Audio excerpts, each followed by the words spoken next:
Hello and welcome to episode 2 of A Brit's Guide to Fantasy NFL. Today we are focusing on the important subject of scoring. As I briefly covered in episode 1, scoring in Fantasy NFL has been designed to provide both more frequent and more representative scoring than other fantasy sports. It is able to do this since the game is broken down into dozens of individual plays, all with clear starts and ends. Scoring rules for the skill positions, that is quarterback, running back, wide receiver and tight end, are identical and break down into passing, rushing or receiving. While clearly a quarterback is most likely to receive passing points, any of these players can pass, rush or receive the ball, so therefore a player's total score might be a combination of all three. Rushing is the simplest way in which points can be scored.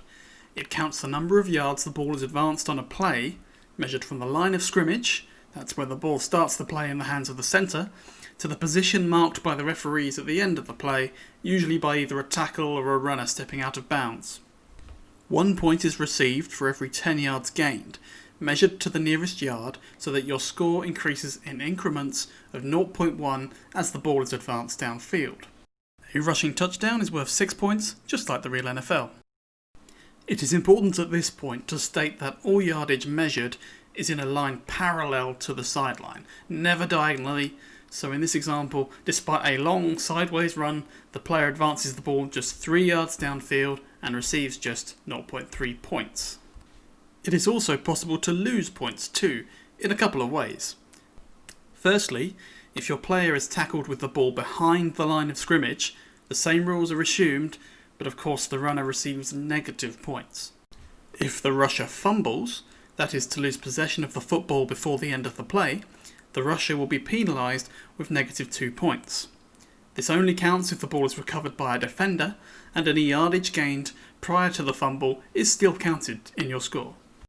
Scoring for receiving closely follows that of rushing, with just a few aspects to be aware of. Firstly, the yardage for receiving includes both before and after the catch.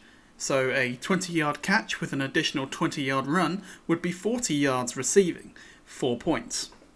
No points are received if the catch is dropped, of course, as no yards have been gained on the play. If the pass is intercepted, the quarterback receives the punishment rather than the wide receiver. So we'll cover interceptions later. Of course, a receiver can still be deducted 2 points for a fumble after a completed catch. Now, the league you are in may be a PPR league, meaning point per reception. This is an increasingly popular format, now standard on many platforms. The only difference here is that 1 additional point is received when a catch is made, or perhaps half a point if you're in a half PPR league. While this is effectively double counting the same play, the idea is to better reward the difficulty and importance of catches, while also increasing the depth of fantasy-relevant players at the wide receiver position. Just before we move on to passing, it's worth clarifying what is and isn't a pass, which might seem like a silly question, but there is a big grey area between the two, which affects both who scores points and how many in the case of PPR. A play becomes a passing play if the ball is thrown forward in any way. So if the ball is thrown backwards, it is always a run, regardless of overarm or underarm technique. There are 2 scenarios in which the grey area becomes important to note. First, if the ball is popped up for a runner passing in front of the QB but behind the line of scrimmage, this is called a tap pass, and the QB and receiver will be scored as a passer and receiver respectively. The second scenario is if the ball is thrown or tossed to the side. It becomes a pass if there is even an inch of forward motion, but not if it is sideways or backwards. As a rule of British thumb, if it would be legal in rugby, it's a run and only the runner scores points. If it would be illegal in rugby, it's a pass and both passer and receiver are scored. The scoring for passing is calculated in a similar way to rushing and receiving, but the exact points are a little different. In terms of yardage, the passer will score 1 point per 25 yards gained, in increments of 0.04 per yard. This is the total yardage on the play, so if a receiver catches the ball 20 yards downfield and runs a further 20, the quarterback will be scored for the full 40 yards or 1.6 points. A passing touchdown is worth 4 points. It's important to note here the discrepancy between passing and rushing for a quarterback. A 25-yard rush scores 2.5 points versus 1 point for a pass of the same distance. Add on a touchdown to the end of those plays and the difference is 8.5 versus 5 points respectively. Clearly this adds an extra value to any quarterback with running ability. Lamar Jackson is the obvious example from 2019, but it can also create valuable fantasy players out of unexpected quarterbacks such as Josh Allen. Some leagues may choose to negate this by bringing passing scoring in line with rushing, but the above remains the standard in use by most leagues. A final note on passing: if your quarterback is sacked, i.e. tackled by a defender behind the line of scrimmage, this is calculated simply as a negative rush by the quarterback. No further punishments despite the probably overzealous celebrations from the linebacker. However, if the sack were to lead to a fumble, the passer would lose 2 points. If the passer throws an interception, this is also punished with a loss of 2 points, regardless of whether passer or receiver is actually at fault. Many leagues don't include kickers, but for those of us from a sports background where kicking is a much more integral part of the game, I feel it's a little strange to neglect them. Kickers chipping in an extra point after a touchdown are simply awarded 1 point, same as the game itself.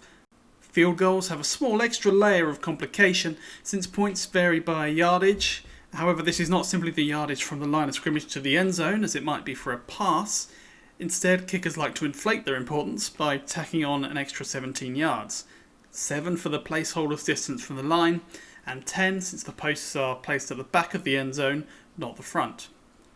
The commentators will almost certainly mention this number, or perhaps it will appear as an on-screen graphic, so you can put your calculator away. The standard scoring format on NFL.com sees 3 points awarded for any successful attempt of up to 49 yards away. Once the magic 50-yard mark is reached, the number increases to 5 points. There are variations on this scoring format, including scaling the score between 1 and 5 depending on the distance. Another variation punishes missed kicks with negative points. Again, if you're a newcomer to the game, stick to the standard format and you can experiment with these ideas once you have a strong handle of the game. In standard leagues, you will be required to start one team's entire defense and special teams unit. When the game involving your team kicks off, you will notice that you have magically gained 10 points, but don't count your Seahawks before they've hatched, as this can be agonisingly eroded away over the next few hours. By the end of the game, you will have a score based on the points allowed by your defense, on a scale from 10 down to -4. But there are also opportunities to increase your defense's score. Each sack committed by the defense on their opponent's quarterback is worth 1 point to you. An interception or a fumble recovery is worth 2. Return that for a touchdown, and you can add on an extra 6. If your special teams unit is lucky enough to return a kickoff or punt return for a touchdown, that is also worth 6 points. So potentially you can really run up a big score with your defense.